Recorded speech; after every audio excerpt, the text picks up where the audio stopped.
तो लखन जी, ये बहुत सारी औषधियाँ मैं देख रही हूँ यहाँ पे आपने उगाई हुई हैं, थोड़ा सा समझना चाहेंगे क्या क्या आपने यहाँ पे उगाया हुआ है?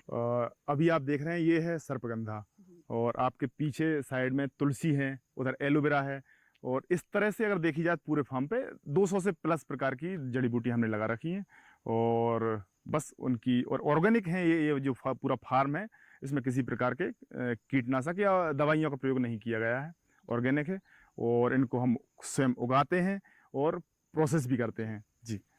तो अब मैं देख रही हूँ वहाँ पे जो शेड लगी हुई है उसमें आपने खुद का यहाँ पे खाद भी बना रहे हैं। हाँ जी। मैन्योर, तो ये ऑर्गेनिक मैन्योर ही होगा? हाँ, तो थोड़ा सा जान लेते हैं किस तरह का है।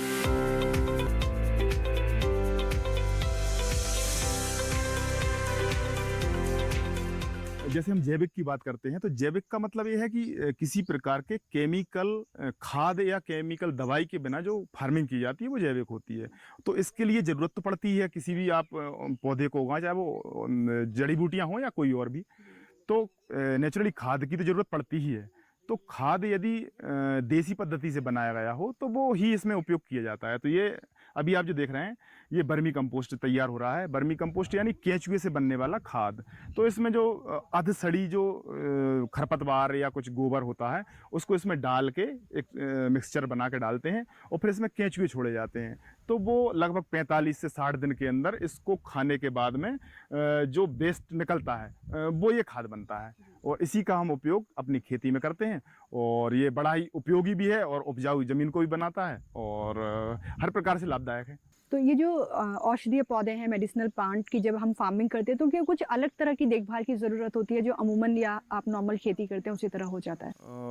देखिए, थोड़ी समझने की बात है। वैसे तो पौधे सारे पौधे ही होते हैं, लेकिन किस पौधे को किस समय लगाना चाहिए, कब उसकी हार्वेस्टिंग करना चाहिए, ये थोड़ा सा ध्यान में रखने वाली बात है। इसके अलावा और एक्स्ट्रा कुछ नहीं है, बस थोड़ा टाइमिंग का ध्यान रहता है।